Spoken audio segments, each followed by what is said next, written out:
1956 की जंग के बाद पूरे मिडल ईस्ट में यानी कि मशरिक़ वस्ता में एक बहुत बड़ी लहर नासिरिज़म की दौड़ उठी। नासिरिज़म का मतलब था कि हम एक सोशलिस्ट सोसाइटी बनाएंगे और तमाम अरब मुल्कों को इकट्ठा करेंगे। ये बहरहाल एक कम्युनिस्ट पार्टी या एक कम्युनिस्ट प्रोग्राम नहीं था, मगर उस ज़माने के हुक्मरान तबके के अंदर भी ये बात बहुत आम हो चुकी थी कि रियासत जो है जब तक कंट्रोल नहीं लेगी मईशत की, कम से कम उन मईशत के उन हिस्सों की जो कि अहम तरीन है, जो कि लार्ज स्केल इंडस्ट्री हैं, उस वक्त तक ये अरब ममालिक और तीसरी दुनिया के मुख्तलिफ ममालिक जो कि पहले नौबादियाती रियासतें रह चुकी हैं, वो उस नए नौबादियाती निज़ाम को यानी नियो कॉलोनियल सिस्टम को ख़त्म नहीं कर सकेंगे और अपनी कौमी आज़ादी की तहरीक को मुमकिन नहीं बना सकेंगे। 1956 में स्विस कनाल क्राइसिस में जो मिस्र को कामयाबी हुई, उसके नतीजे में नंबर एक तो मिस्र जो है वो तमाम अरब मुल्कों के अंदर एक लीडिंग पावर बन गया और तमाम अरब मुल्क जो थे सबसे पहले ये देखते थे कि मिस्र किसी पोजीशन पे, किसी इशू पे, किसी हवाले से कहाँ खड़ा है और फिर अपना फ़ैसला करते थे कि हमें लिहाजा कहाँ खड़ा होना चाहिए। स्विस कनाल क्राइसिस की जंग को जीतने के बाद मिस्र ने यानी कि नासिर ने फौरी तौर पे जितने बाकिया ब्रिटिश और फ्रेंच इंटरेस्ट रह चुके थे, यानी कि उनकी जितनी भी एसेट्स रह चुकी थी, उनको नेशनलाइज कर दिया। आप अंदाज़ा कर सकते हैं कि इसका जो है ब्रिटेन और फ्रांस पे कितना बड़ा असर हुआ, क्योंकि वो तो वर्ल्ड पावर्स थी। तो मिस्र ने, छोटे से मुराद ये नहीं कि आबादी के हिसाब से वो छोटा है, मगर कुव्वत के हिसाब से, आलमी कुव्वत के हिसाब से तो मिस्र और का मुकाबला नहीं था ब्रिटेन और फ्रांस के हवाले से, जो कि आलमी कुव्वतें थी बहुत बड़ी बड़ी। मगर बहरहाल मिस्र ने उनको, उनकी प्रॉपर्टीज़, उनके एसेट्स नेशनलाइज कर दिए। टबैको, सीमेंट, फार्मास्यूटिकल और फॉस्फेट इंडस्ट्रीज़ थी जिनको कि नेशनलाइज कर दिया गया। अब मिस्र की जो एक तिहाई मईशत थी वो स्टेट ओन एंटरप्राइजेज़ के कंट्रोल में आ गई और अभी भी तकरीबन 2/3 जो मईशत थी वो प्राइवेट कंट्रोल में थी। यानी कि इस नेशनलाइजेशन के नतीजे में ऐसा तो नहीं हुआ कि पूरी की पूरी मिस्र की जो मईशत है वो कोई प्लान्ड इकॉनमी बन गई, मगर ये है कि रियासत का जो एक किरदार था मईशत में वो 1/3 हिस्सा हो चुका था, काफ़ी बढ़ चुका था। अब सीरिया के अंदर एक बहुत दिलचस्प तब्दीली आई और वो ये कि टर्की के ट्रूप्स जब सीरिया के बॉर्डर पे आए तो सीरिया ने डेलीगेशन भेजा गमाल अब्दुल नासिर को कि हम ये चाहते हैं, आपकी भी ये ख्वाहिश रही है और हमारी भी ये ख्वाहिश है कि हम दोनों एक मुल्क बन जाएं। अब ये बड़ी दिलचस्प बात इसलिए है क्योंकि नासिर का तो हमेशा 1950 से, अर्ली 1950 से यही प्रोग्राम था कि तमाम अरब मुल्क जो है वो इकट्ठे हो जाएं, इसीलिए इसको पैन अरब सोशलिज्म भी कहा जाता है।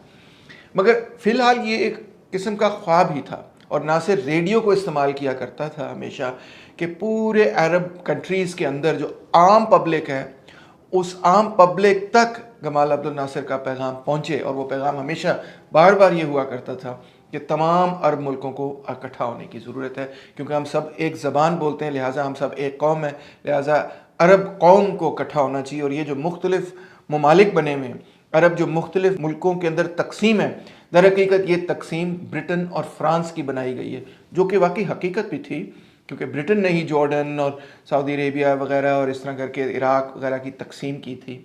तो नासिर का ये ख्याल था कि हमें तमाम मुल्कों को इकट्ठा कर लेना चाहिए, मगर शायद किसी का तसव्वुर ये नहीं था कि ये मुमकिन है। एक ख्वाब ज़रूर हो सकता है, मगर लोगों का ये ख्याल था कि ये बहुत मुश्किल चीज़ है। तो जब सीरिया ने पहला डेलीगेशन भेजा नासिर को कि हम चाहते हैं कि हम मुल्कों को इकट्ठा करें, तो शायद नासिर ने भी पूरी तरह इस बात पर यकीन नहीं किया होगा। बहरहाल वो पहले डेलीगेशन को उन्होंने इनकार कर दिया कि नहीं, मैं समझता हूँ कि इससे मामलात कुछ ख़राब हो जाएंगे, पहले से जो हमारे अच्छे ताल्लुकात हैं वो शायद ख़राब ना हो जाएं। फिर दोबारा से सीरिया ने उनको डेलीगेशन दूसरी दफ़ा भेजा, तो अब गमाल नासिर ने ये बात मान ली। और दिलचस्प बात इसमें यह भी है कि सीरिया के अंदर कम्युनिस्ट पार्टी जो थी वो, और कम्युनिस्ट नज़रियात जो थे वो उस ज़माने में भी और आज भी बहुत ही मजबूत थे। सीरियन कम्युनिस्ट पार्टी आज भी बहुत ही मजबूत पार्टी है। तो उस ज़माने की जो लीडरशिप थी, क़यादत थी, और ख़ास तौर पे बाथिज़म से वो बहुत मुतासिर थे। इराक और सीरिया दो गढ़ रहे हैं बाथ पार्टी के, मुख्तलिफ बाथ पार्टीज़ रही हैं यहाँ पे, मगर बाथिज़म यहाँ पे बहुत मजबूत रहा है। तो इनका ये ख्याल था, सीरिया की क़यादत का ये ख्याल था कि सीरिया के अंदर कम्युनिस्ट टेक ओवर होने लगा है, सीरियन कम्युनिस्ट पार्टी जो है वो टेक ओवर होने करने लगी है, और लिहाजा अगर सीरिया और मिस्र का इत्तेहाद हो जाए, वो एक मुल्क बन जाए, तो नासिर की इतनी अथॉरिटी है कि सीरिया जो है वो स्टेबलाइज हो जाएगा, यहाँ पे कम्युनिस्ट टेक ओवर नहीं होगा। तो लिहाजा 1957 के फरवरी के महीने की पहली तारीख को यूनाइटेड अरब रिपब्लिक कायम हुआ, यानी मिस्र और सीरिया ने ये अनाउंसमेंट की कि अब ये दो मुल्क जो हैं, दो नहीं है, एक मुल्क है, उस मुल्क का नाम है यूनाइटेड अरब रिपब्लिक। आप अंदाज़ा कर सकते हैं कि लोग तो हक्के बक्के रह गए, हैरान परेशान हो गए कि ये कैसे हो सकता है। और पहले जो उनको शौक मिला, जब वो हैरान हो गए कि एक सुबह उठे और उन्होंने ये खबर सुनी कि सीरिया और इजिप्ट जो है वो एक मुल्क हो गए, तो फिर तो एक इतनी बड़ी खुशी की लहर पूरे के पूरे अरब मुल्कों के अंदर फैली कि जिसका जिक्र नहीं किया जा सकता। इसी दौर में जब नासिर सीरिया जा रहे थे इन्हीं मामलात को तय करने के लिए, तो वहाँ पे एक बड़ा अहम और बहुत बड़ा वाक़या हुआ, जो ये था कि नासिर ने एकदम से एक तकरीर में, सीरिया में तकरीर कर रहा था नासिर, उसने एक चेक निकाला, और चेक निकाल के उसने यूं यूं करके उसको हिलाया, और उसने कहा कि ये वो चेक है जो कि किंग साउद ने सीरियन इंटेलिजेंस को दिया था इस मकसद के लिए कि सीरियन इंटेलिजेंस मेरा जहाज़ जो है उसको आसमान में ही फाड़ दे और मुझे कत्ल कर दे, असैसिनेट कर दे। और इस बात की तस्दीक की अब्दुल हामिद सराज ने, जो कि सीरियन इंटेलिजेंस के हेड थे, जिन्होंने वो चेक वसूल किया। और फिर क्योंकि वो प्रो नासिर थे, मतलब वो सऊदी किंग को एक तरह से धोखा दे रहे थे कि मैं नासिर को ठीक है असैसिनेट कर दूंगा, कत्ल कर दूंगा, मगर उन्होंने चेक वसूल कर लिया और फिर नासिर को वो चेक भी पकड़ा दिया और सारी बात भी बता दी, क्योंकि एक्चुअली वो प्रो नासिर था। तो आप अंदाज़ा नहीं कर सकते कि ये कितनी बड़ी एक किस्म की रेवोल्यूशन थी, और इससे कितना बड़ा इम्पैक्ट हुआ सऊदी अरेबिया पे भी, क्योंकि नासिर इनक्रेडिबली पॉपुलर लीडर था अरब्स का। और क्योंकि वो रेडियो पे ब्रॉडकास्ट किया करता था, कायरो रेडियो से पूरे अरब कंट्रीज़ के अंदर ब्रॉडकास्ट होती थी, तो आम जो अरब्स थे वो बड़े प्रो नासिर थे। तो लिहाजा जब ये रेवोल्यूशन सामने आई, ये चेक सामने आया, तो किंग साउद को इस्तीफ़ा देना पड़ा। इस्तीफ़ा देने पर वो मजबूर हुए, और उनके बाद उनके भाई किंग फैसल ने इक़्तिदार संभाल लिया। और उसके बाद अरब मुल्कों के अंदर जो सियासी तकसीम थी वो ये थी कि कुछ मुल्क और कुछ सियासी पार्टियां प्रो इजिप्ट और प्रो नासिर थी, और कुछ मुल्क और कुछ सियासी पार्टियां जो हैं वो प्रो सऊदी अरेबिया थी। यानी कि एक तरफ पैन अरबिज़म की फ़लसफ़ा, फ़िलासफ़ी, उसकी सोच, उसकी तहरीकें, उसकी पॉलिटिकल पार्टीज़ वगैरह सब चीज़ें जो है फैल रही थी, जो कि अपनी पॉलिटिक्स में सेक्युलर भी थी और एंटी इंपीरियलिस्ट भी थी, और वो समझती थी कि हम नौआबादियाती निज़ाम को ख़त्म कर रहे हैं, और प्रो सोशलिस्ट भी थी। और दूसरी तरफ पैन इस्लामिज़म के ख्यालात जो हैं वो सऊदी अरेबिया से बाहर निकलने शुरू हुए। पैन इस्लामिज़म का मतलब ये था कि हम अरब नहीं हैं, हम सबसे पहले मुसलमान हैं। और ये जो मूवमेंट थी, उस तहरीक थी उस ज़माने में, ख़ास तौर पे ये अमेरिका के साथ और वेस्ट के साथ प्रो कैपिटलिस्ट भी थी, प्रो वेस्ट भी थी, और सेक्युलरिज्म की भी बिल्कुल मुखालफत करती थी। तो यानी कि मिडल ईस्टर्न पॉलिटिक्स अब एक तरफ पैन अरबिज़म और दूसरी तरफ पैन इस्लामिज़म के दरमियान तकसीम हुई, एक तरफ इजिप्ट और दूसरी तरफ सऊदी अरेबिया। 1958 के अंदर, अगले साल ही, इराक के अंदर भी एक मिलिट्री कू हुआ, जिसके अंदर अब्दुल करीम कासिम और अब्दुल सलाम आरिफ जो हैं वो इक़्तिदार में आए, और उन्होंने इराक की जो मोनार्की थी, जो कि एक प्रो ब्रिटिश मोनार्की थी, उसको ओवरथ्रो किया। उनके जो प्राइम मिनिस्टर थे, उनका नाम मैं पहले भी जिक्र कर चुका, नूरी अल सईद, जो कि बहुत ही जो प्रो अमेरिकन लॉबी थी या जो प्रो ब्रिटिश और प्रो फ्रेंच लॉबी थी, उसके साथ वो जुड़े रहे थे। और ये सेंटो जो बना था उसमें नूरी अल सईद का एक बड़ा अहम किरदार था। बल्कि नासिर का हमेशा ये तसव्वुर था कि वेस्ट जो है वो नूरी अल सईद को जानबूझकर सपोर्ट कर रहा है as a counterweight to Nasser, के नासिर को नीचा दिखाया जाए और इराक को स्ट्रेंथन किया जाए। तो इराक के अंदर ही जब इस तरह का मिलिट्री कू हो गया और पहले पहल जो है वो प्रो नासिर फोर्सेस जो है वो इक़्तिदार में आई, तो इसका ये मतलब था कि मिस्र और भी स्ट्रांग हो गया, क्योंकि इराक उस वक़्त तक मिस्र की मुखालफत करता आ रहा था। अमेरिका बहुत परेशान था। अमेरिका ने लिहाजा लेबनान के अंदर कुछ अपने मरीन्स वगैरह लैंड किए इस मकसद से कि नूरी अल सईद की हुकूमत को बचाया जाए और इराक की जो बादशाहत है उसको बचाया जाए। मगर नासिर ने यह थ्रेटन किया कि अगर अमेरिकन फ़ौजी इराक में गए तो इजिप्शियन फ़ौजी, मिस्र के फ़ौजी भी इराक में जाकर अमेरिकी फ़ौजी का मुकाबला करेंगे। तो इसका मतलब ये था कि बल्कि अनाउंसमेंट एग्जैक्टली ये थी कि any attack on Iraq was tantamount to an attack on the UAR, United Arab Republic के खिलाफ ये एक अटैक समझा जाएगा। इसका मतलब ये था कि सीरिया भी इसमें लड़ेगा और मिस्र भी अमेरिकी फ़ौजियों के खिलाफ लड़ेगा। तो इस धमकी के बाद अमेरिका ने ये कैलकुलेशन की और फैसला किया कि अगर हम अपनी फ़ौजें भेजेंगे मज़ीद आगे तो हमें बड़ी बुरी शिकस्त होगी। इराक में जब इनकलाब हुआ तो शुरू में तमाम लोगों का ये तसव्वुर था कि अब इराक भी यूनाइटेड अरब रिपब्लिक का हिस्सा बन जाएगा, मगर ऐसा नहीं हुआ। बल्कि मोसुल के अंदर जब प्रो नासिर एक रिबेलियन हुआ तो कासिम ने उस रिबेलियन को क्रश कर दिया और इजिप्शियन कम्युनिस्ट पार्टी ने क्योंकि कासिम का साथ दिया, इराकी लीडर्स का साथ दिया, तो उसके नतीजे में नासिर और इजिप्शियन कम्युनिस्ट पार्टीज़ के दरमियान इख्तलाफ भी पैदा हुआ। बल्कि खालिद मोहिउद्दीन की अरेस्ट भी इसी सिलसिले के नतीजे में हुई। तो लिहाजा इराक और मिस्र के दरमियान और सीरिया के दरमियान, शाम के दरमियान जो इल्हाक होना था, जो उन्होंने एक मुल्क मिलकर एक मुल्क बनाना था, बहरहाल वो तरकीब अब मुकम्मल तौर पे फ्लॉप हो गई। इराक ने यह फ़ैसला किया कि हम एक आज़ाद मुल्क ही रहेंगे और उस पूरे सिलसिले के नतीजे में इजिप्शियन कम्युनिस्ट पार्टी और नासिर की जो हुकूमत है उनके दरमियान इख्तलाफात बढ़ गए। 1960 के अंदर गमाल अब्दुल नासिर की सेकंड टर्म शुरू हुई एज प्रेसिडेंट ऑफ इजिप्ट। तो उन्होंने एक नया नेशनल चार्टर बना के दिया जिसके अंदर उन्होंने मज़ीद और सोशलिस्ट मेजर्स जो हैं वो शुरू किए और उसके साथ साथ मज़ीद और नेशनलाइजेशन और लैंड रिफॉर्म्स वगैरह भी हुए, जिसके नतीजे में तकरीबन मिस्र की आधी मईशत जो है अब रियासत के कंट्रोल में आ गई। इसके साथ साथ नासिर की ये कोशिश थी कि जहाँ पे इजिप्शियन नेशनलिज्म या पैन अरब नेशनलिज्म को सपोर्ट किया जाए और सोशलिज्म को उसके साथ जोड़ दिया जाए। तो अब नासिर की कोशिश ये भी थी कि इस्लाम की रूह और रोशनी में भी इस बात को दुरुस्त साबित किया जाए कि सोशलिज्म ही हमारा मुस्तकबिल है। लिहाजा अल अज़हर यूनिवर्सिटी कायरो के अंदर, जो आप जानते हैं दुनिया की पुरानी तरीन यूनिवर्सिटीज़ में शुमार होती, वहाँ पे बहुत सारे ऐसे इंटेलेक्चुअल्स ने किताबें लिखनी शुरू की जिनके नतीजे में ये साबित करने की कोशिश की कि इस्लाम और सोशलिज्म में कोई बुनियादी इख्तलाफ नहीं। इसके साथ साथ नासिर ने कर्नल टीटो के साथ मिलकर और नेहरू और सुकार्नो के साथ मिलकर नॉन अलाइंड मूवमेंट जो है वो कायम कर ली। पहले बांगडुंग के अंदर जो कॉन्फ्रेंस हुई थी 1950s के अंदर, 55 के अंदर गालिबन, तो उसके अंदर वो बुनियादी चीज़ें तय तो हो चुकी थी, मगर अब ये एक मुकम्मल तहरीक बन गई 1961 के अंदर जिसका नाम नॉन अलाइंड मूवमेंट था।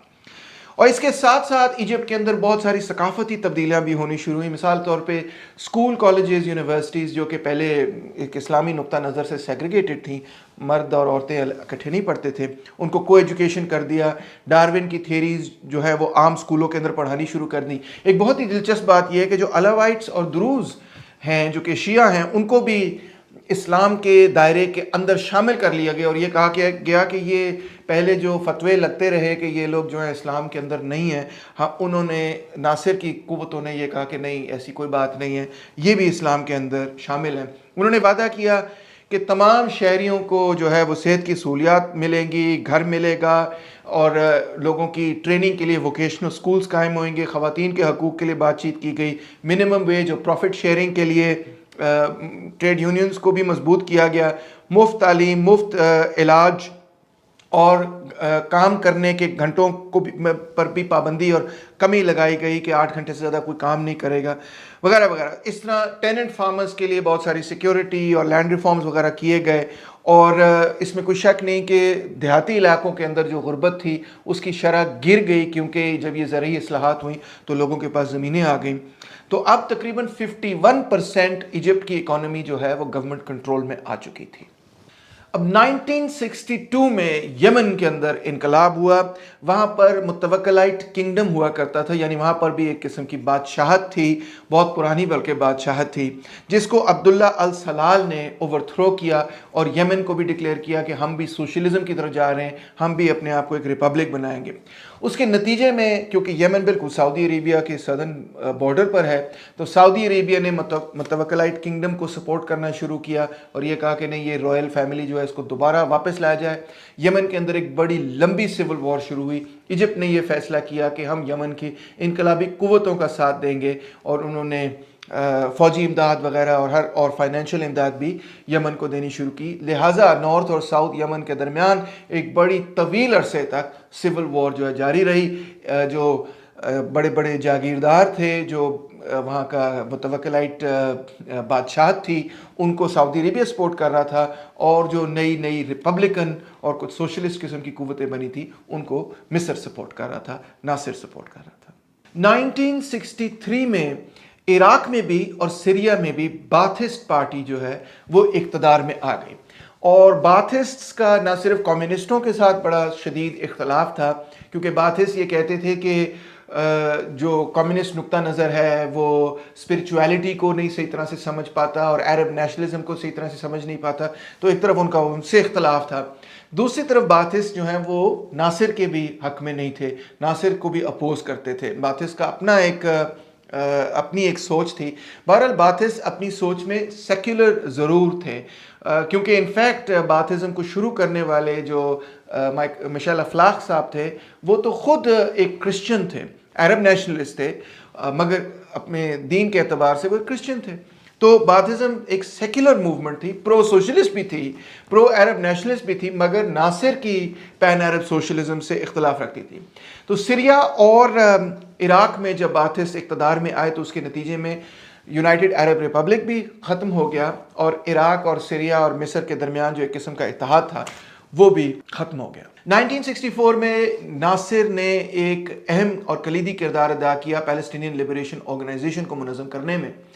नासिर की ये सोच थी और मिस्र की ये सोच थी कि जो फ़लस्तीनी जो कि इजरायली टेरिटरीज़ के अंदर रह रहे हैं और बाहर भी रह रहे हैं, जब तक वो मुनज़्ज़म नहीं होते अपने घर बार को वापस हासिल करने के लिए, राइट ऑफ रिटर्न के लिए लड़ने के लिए, तो दूसरे मुल्क जो है वो एक प्रेशर तो लगा सकते हैं, मगर सबसे फ्रंट लाइन पे तो फ़लस्तीनी खुद है। इस वक्त यासिर अराफात PLO के मेंबर नहीं थे, मगर बहरहाल PLO ने इस वक्त एक बड़ा ही अहम किरदार अदा किया।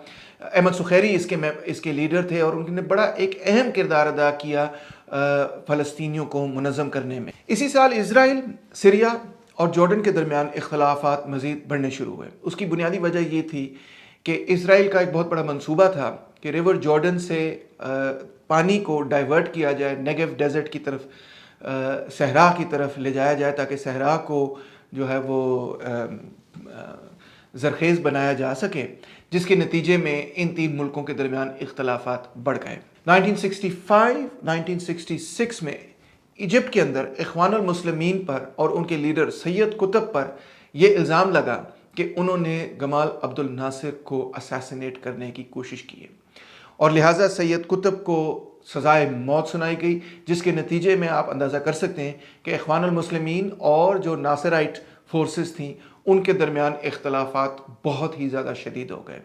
इन सब चीज़ों के साथ साथ सोवियत यूनियन की कोशिश थी कि मिस्र और सीरिया दोनों की हुकूमतों को इमदाद दी जाए, उनकी हुकूमतों को मुस्तहकम किया जाए। आपको याद होगा कि सोवियत यूनियन ने आसवान डैम भी बना के दिया था मिस्र के लिए। इसी तरह सीरिया की फ़ौजों को मजबूत करने में सोवियत यूनियन का बड़ा अहम किरदार था, और मिस्र की फ़ौजों को भी मजबूत करने में सोवियत यूनियन का अहम किरदार था। दूसरी तरफ फ्रांस और अमेरिका ख़ास तौर पे इजराइल को भारी इमदाद दे रहे थे। उनका ये ख्याल था कि सीरिया हो या मिस्र हो या इवन इराक हो, ये तीन मुल्क जो हैं, यमन भी शामिल, ये चार मुल्क जो हैं ये अब बेसिकली प्रो सोवियत स्टेट्स बन चुके हैं। ये नेशनलिस्ट स्टेट्स नहीं, ये प्रो सोवियत स्टेट्स हैं। और अगर कोई कुव्वत मिडल ईस्ट के अंदर है जो इनको रोक सकती है तो वो इसराइल है। एक तरफ इसराइल, दूसरी तरफ ऑब्वियसली सऊदी अरेबिया भी था, ईरान भी था, मगर इसराइल पे ज़्यादा एतमाद इसलिए था क्योंकि सऊदी अरेबिया और ईरान तो खैर वैसे भी थोड़ा सा दूर है मिडल ईस्ट से और वो एक अरब कंट्री नहीं है। सऊदी अरेबिया इतना इतनी के पास इतनी बड़ी फ़ौज नहीं है कि वो मिस्र या इराक़ या सीरिया का मुकाबला कर सके।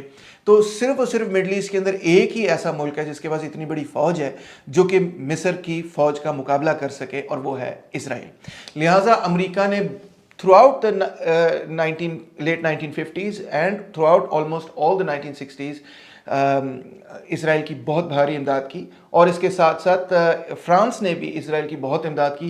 1966 तक कम से कम उन्होंने भारी इमदाद की। इनफैक्ट इसराइल की जो एयरफोर्स है उसके अंदर अक्सर फ्रेंच जहाज़ हुआ करते थे, मिराज वगैरह हुआ करते थे। तो ये एक आर्म्स रेस, एक बिल्डअप हो चुका था, जहाँ पे एक तरफ सोवियत यूनियन इजिप्ट और सीरिया को सपोर्ट कर रहा था, दूसरी तरफ अमेरिका जो है वो इसराइल को सपोर्ट कर रहा था। सोवियत यूनियन ने मई 1967 को नासिर को एक रिपोर्ट दी जिसमें उन्होंने ये कहा कि इसराइल जो है वो मिस्र को और सीरिया को अटैक करने की तैयारी कर रहा है। नासिर ने जब ये रिपोर्ट देखी तो उसने ये सोचा कि ये अटैक तो होने लगा है। उसने फौरी तौर पे ये रिक्वेस्ट की कि यूनाइटेड नेशंस इमरजेंसी फोर्स जो कि सिनाई पेनिनसुला में मौजूद है, जो कि मिस्र और इसराइल के दरमियान इलाका है, वहाँ पे मौजूद है, वहाँ से वो निकल जाएं। और साथ ही साथ उसने ये ऑर्डर दिया कि स्ट्रेट्स ऑफ टिरान जो है, जहाँ से इसराइल अपनी शिपिंग करता है, जो इजिप्ट से जगह जो समुंदर के ज़रिए शिपिंग की जाती, उनको बंद कर दिया जाए इसराइल के लिए। और बाकी समुद्री जहाज़ आ सकते हैं, जा सकते हैं, मगर इसराइल का कोई समुद्री जहाज़ जा नहीं सकता। जैसे ही नासिर ने यह फैसला किया कि स्ट्रेट्स ऑफ टिरान जो है वो बंद कर दिए जाएंगे इसराइल के लिए, तब तो ये मेरे ख्याल है बात क्लियर थी कि जंग जो है वो होगी। 30 मई को जॉर्डन ने भी ये फैसला किया कि अगर सीरिया और इजिप्ट पे कोई अटैक हुआ तो बहरहाल जॉर्डन जो है वो सीरिया और इजिप्ट का साथ देगा। ये बात इसलिए अहम है क्योंकि अरब मुल्कों के अंदर ये आम तासर था कि शाह हुसैन के अंदर खाते इसराइल से बड़े रवाबित हैं। शाह हुसैन जो है वो एक सेपरेट ट्रीटी इसराइल से करना चाहते हैं, इसराइल को पहचान भी लेंगे, तस्लीम भी कर लेंगे और उनके साथ अमन मुआहदा भी कर लेंगे। उसकी एक बुनियादी वजह ये कि जॉर्डन की बहुत सारी टेरिटरी भी इसराइल से लगती है, उस ज़माने में भी और इस ज़माने में भी लगती है ऑब्वियसली। और इसके साथ साथ बहुत बड़ी तादाद फ़लस्तीनियों की जो कि इसराइल से भागी थी वो जॉर्डन के अंदर ही आई, तो वो पैलेस्टीनियन रेफ्यूजी जो थे उनका भी कोई सलूशन चाहते थे वगैरह। तो इसलिए बहुत सारे लोगों का ये ख्याल था कि शाह हुसैन जो है वो अलहदा कोई ट्रीटी कर लेंगे इसराइल से, और इस ऐसी कोई जंग अगर हुई तो उसके अंदर अरब कंट्रीज़ का साथ नहीं देंगे, मगर ऐसा नहीं हुआ। 30 मई को जॉर्डन ने अलायंस किया नासिर के साथ और सीरिया के साथ, इजिप्ट के साथ और सीरिया के साथ। एक और बात मैं आपको ये भी बताता चला जाऊं कि नासिर ने भी शाह हुसैन यानी कि जॉर्डन के किंग को बहुत कई अपनी ब्रॉडकास्ट के अंदर जो रेडियो से की जाती थी अटैक किया, और ये कई दफ़ा कहा कि ये तो साम्राज्य एजेंट है, ये तो ब्रिटिश ने एक पूरी मोनार्की बनाई हुई है, मोनार्की ख़त्म होनी चाहिए, ये इजरायली एजेंट है, ये अमेरिकन एजेंट है वगैरह वगैरह। तो ये इल्ज़ाम तराशी दोनों तरफ से चल रही थी, मगर बहरहाल 30 मई को जॉर्डन के किंग ने ये फैसला किया कि मैं इजिप्ट का ही साथ दूंगा। तो ले जी, अब 1967 की जो 6 डे वॉर कहती है उसके लिए दोनों तरफ फौजें जो है वो तैयार हो गई। एक तरफ इसराइल के पास तकरीबन 1 लाख फौजी थे जो कि उनकी फ़ौज के अंदर भर्ती थे और तैयार थे। इजिप्ट के पास भी 1 लाख थे फौजी, इसके साथ उनके पास 400-500 तकरीबन एयरक्राफ्ट से, 1000 टैंक से, 1000 APCs थी, 1000 आर्टिलरी पीसेस भी थी। सीरिया के पास तकरीबन 75,000 फौजी थे, जॉर्डन के पास 55,000 फौजी थे। इराक ने भी कोई 100 टैंक और 2 स्क्वाड्रन्स ऑफ एयरक्राफ्ट भी, जेट्स वगैरह भी भेजे। Libya, Algeria, Morocco, Kuwait, Saudi Arabia और पाकिस्तान ने भी इजिप्ट की हमायत की, और कहा जाता है कि पाक एयरफोर्स जो है उस पीरियड के अंदर 1967 वॉर के अंदर भी लड़ी। 5 जून को इसराइल ने एक इजिप्ट पर प्री एम्प्टिव स्ट्राइक की और उसके बाद जॉर्डन और सीरिया ने फौरी तौर पे जो है जंग को ज्वाइन कर लिया।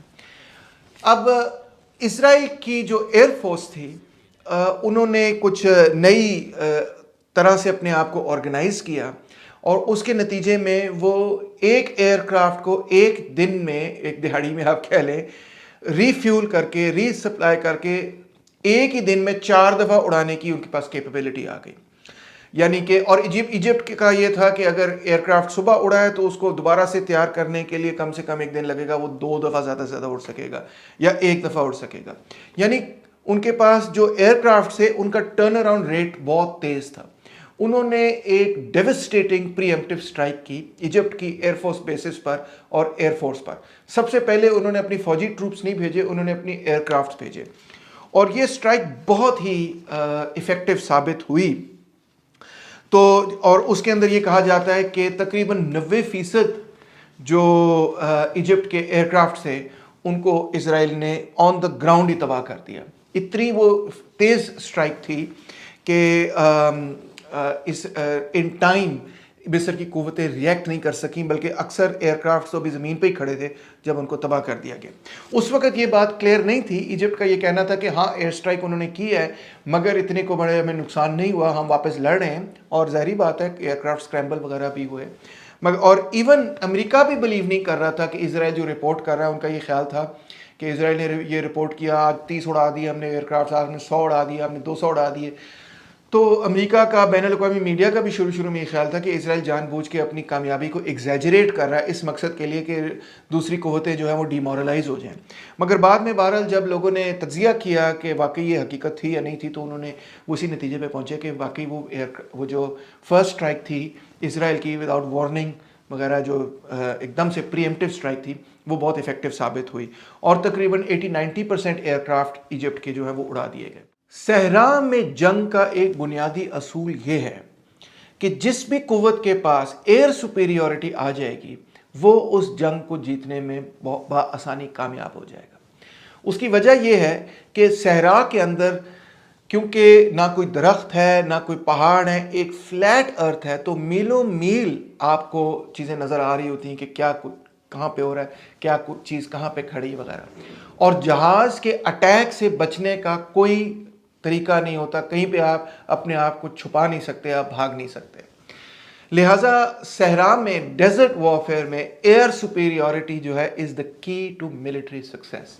इसी वजह से इजराइल ने सबसे पहले इजिप्ट की एयरफोर्स बेस पे अटैक किया, इजिप्ट की एयरफोर्स पे अटैक किया और उनकी ये कोशिश थी कि इजिप्शियन एयरफोर्स को बिल्कुल मलियामेट कर दिया जाए। और ऐसा ही हुआ जब इजिप्ट की एयरफोर्स को उन्होंने तबाह बर्बाद कर दिया, 80-90% उन्होंने जहाज़ जो है वो तोड़ दिए, तबाह कर दिए।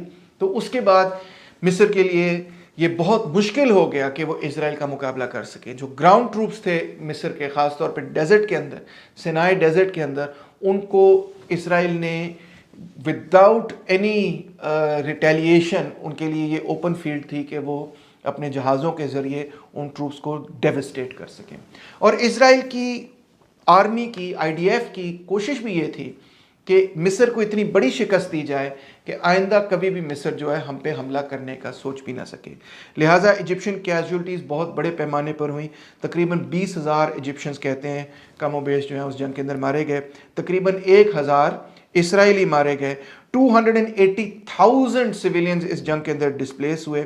बल्कि कुछ लोग कहते हैं कि 280,000 नहीं, 325,000 थे। ख़ास तौर पे वेस्ट बैंक से 100,000 गुलान हाइट से डिस्प्लेस हुए और नासिर को बहुत ही शदीद शिकस्त हुई। इस जंग के नतीजे में इसराइल ने ईस्ट जेरूसलम पर कब्ज़ा कर लिया, वेस्ट बैंक पर कब्ज़ा कर लिया, गाज़ा पर कब्ज़ा कर लिया, गोलान हाइट्स पर कब्ज़ा कर लिया जो सीरिया के साथ है, और सिनाई पेनिनसुला पर इजिप्ट की टेरिटरी पर कब्ज़ा कर लिया। और जिन जिन इलाकों के अंदर उन्होंने कब्ज़ा किया, अगले चंद सालों के अंदर ही उन्होंने वहाँ पे ज्यूइश सेटलमेंट्स भी कायम करनी शुरू कर दी कि हम ये कब्ज़ा नहीं छोड़ेंगे।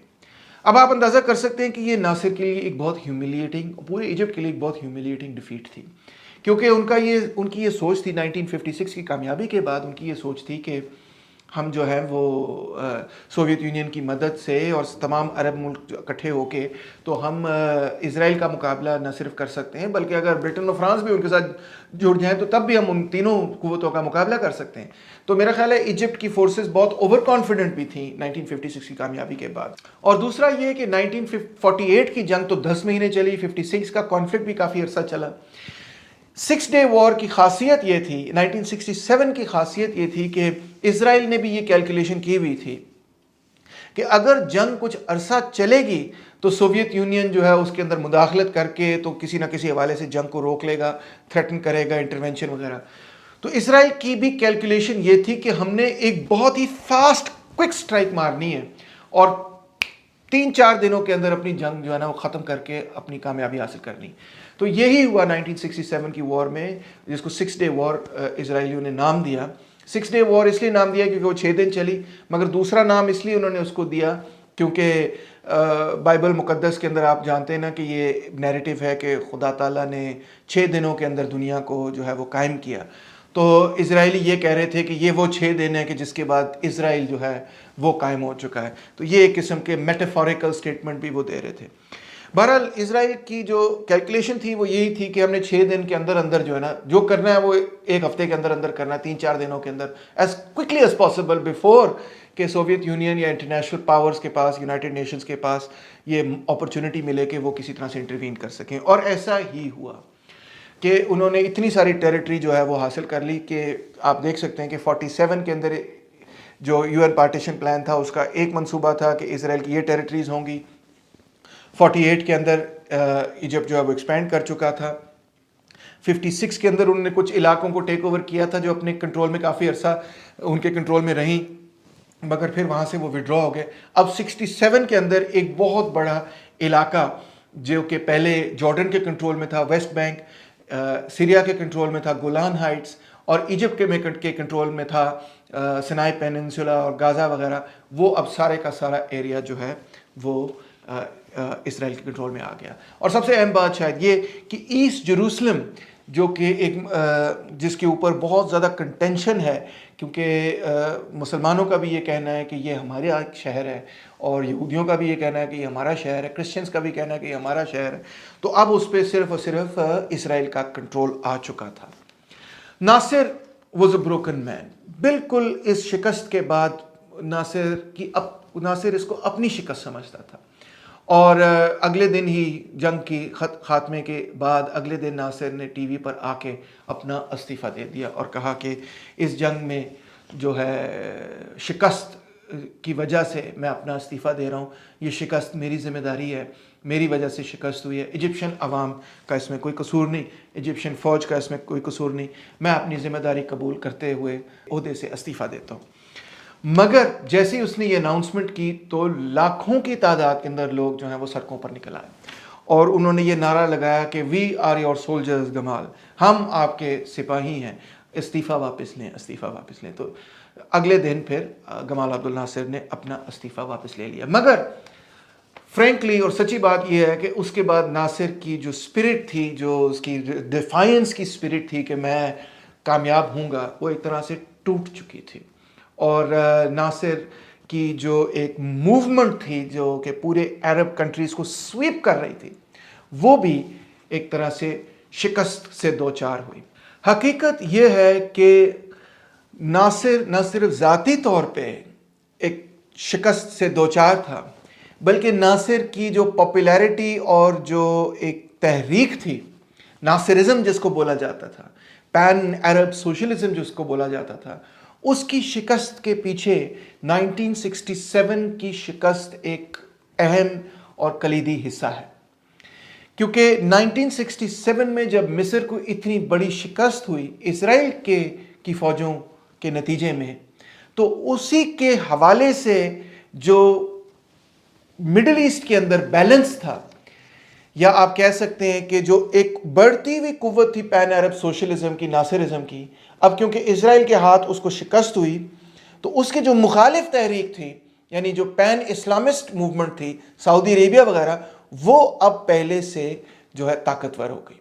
उसकी वजह यह नहीं थी कि सऊदी अरेबिया ने कोई ऐसी कामयाबी हासिल की थी जो कि इजिप्ट ने हासिल नहीं की थी। उसकी सीधी सीधी वजह यह थी कि 1967 की वॉर की डिफीट के बाद वो जो यूफोरिया था जो 1956 में कायम हुआ था कि नासिर को कोई शिकस्त नहीं दे सकता, वो यूफोरिया अब टूट गया था। वो ओवर कॉन्फिडेंस ही था एक किस्म का कि हमने 3 बड़ी कुव्वतों को शिकस्त दी, आइंदा भी हम शिकस्त दे सकते हैं, वो अब बुरी तरह से टूट गया था। और यही शायद इजराइल का पॉलिटिकल एक तरह से ऑब्जेक्टिव भी था कि नासिरिज्म को अगर तोड़ना है तो इनको एक बहुत बड़ी क्विक मिलिट्री डिफीट हम अगर हम देंगे तो हम ये साबित कर सकेंगे कि मिडिल ईस्ट के अंदर अगर कोई ताकतवर कुव्वत है तो वो नासिर नहीं है, वो इजराइल है। और मजबूर कर सकेंगे हम दूसरी अरब कंट्रीज़ को कि वो हमसे डील करें, हमें तस्लीम भी करें और हमसे डील भी करें। और ये जो मंसूबा बनाए बैठे हैं अरब मुल्क कि इज़राइल को हम सफ़ाए हस्ती से मिटा देंगे, हम इसको ख़त्म कर देंगे, ये मंसूबा जो है बिल्कुल इसको तोड़ने की ज़रूरत है। मैं समझता हूँ 1967 की वॉर ने एक दफ़ा बहरहाल इस बात को इस्टेब्लिश कर दिया कि रीजन के अंदर सबसे बड़ी मिलिट्री कुव्वत इसराइल की ही है, और मिलिटरीली स्पीकिंग अभी अरब ममालिक जो हैं इस पोजीशन में नहीं है कि वो इसराइल को शिकस्त दे सके। ये एक ओवर कॉन्फिडेंस आप कह सकते हैं पैदा हो चुका था अरब मुल्कों के अंदर 1956 की कामयाबी के नतीजे में, जिसमें कि मैं समझता हूँ सोवियत यूनियन का एक अहम किरदार था। मगर कोई भी ऑन द ग्राउंड जंग में, ख़ास तौर पे जो इतनी क्विक जंग हो, उसके अंदर ज़ाहिर बात है सोवियत यूनियन इतनी जल्दी इंटरवीन भी नहीं कर पाएगा, और करना शायद चाहे भी ना, और करे भी तो उसको कुछ वक्त लगेगा मोबिलाइजेशन में और इन सब चीज़ों के अंदर। लिहाजा इज़राइल को मिलिटरीली डिफीट करना अब उनके तसव्वुर में, अरब मुल्कों के तसव्वुर में एक नामुमकिन बात थी। इज़राइल जो है अरब मुल्क कंट्रीज़ के से बहुत आगे निकल चुका था मिलिट्री टेक्नोलॉजी के हवाले से।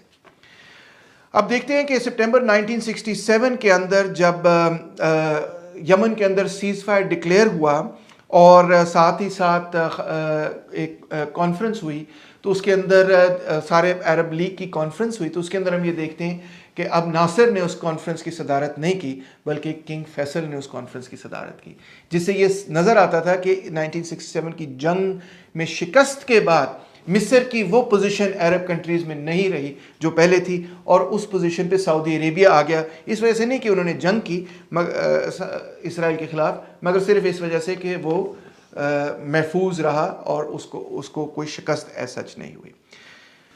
1967 जंग के 3 साल बाद नासिर की वफ़ात हो गई। उनकी हार्ट कंडीशन भी इतनी ठीक नहीं थी, डायबिटीज़ का भी मसला था, तो नेचुरल कॉजेज़ से ही उनकी वफ़ात हुई। मगर नासिर ने एक बहुत बड़ी लेगेसी छोड़ी। उनकी लेगेसी में ये शामिल है कि उन्होंने अरब कंट्रीज़ को एक सेल्फ कॉन्फिडेंस दिया कि अरब कंट्रीज़ जो हैं वो कॉलोनियलिज्म का, नौआबादियाती निज़ाम का मुकाबला कर सकते हैं। नासिर के फ्यूनरल पे कायरो के अंदर तकरीबन 5 मिलियन लोग जो हैं वो इकट्ठे हो गए, और ये कायरो की तारीख़ में, बल्कि अरब कंट्रीज़ की तारीख़ में न सिर्फ सबसे बड़ा जनाजा समझा जा सकता है, बल्कि सबसे बड़ा इज्तिमा भी समझा जा सकता है। और लोग वाकई बेतहाशा रोए, पागलों की तरह दहाड़े मार के रोए, जैसे कि अपनी कोई फैमिली मेम्बर की वफ़ात हुई हो। तो नासिर की एक बहुत बड़ी लेगेसी है, और आज भी इजिप्ट के अंदर अगर आप इजिप्ट जाएं और ट्रैवल करें और लोगों से गुफ्तगू करें, बल्कि मिडल ईस्ट में कहीं पर भी जाएं आम लोगों से गुफ्तगू करें, तो वो आपको यही कहेंगे कि नासिर से बड़ा लीडर हमारी तारीख़ के अंदर, 20वीं सदी की तारीख़ के अंदर कोई भी नहीं था। क्योंकि ये एक ऐसा पीरियड था 1956 से लेकर 1967 तक का पीरियड कि जब लोगों का ये तसव्वुर था कि अरब कंट्रीज़ जो हैं वो इस नौआबादियाती निज़ाम को तोड़ देंगे।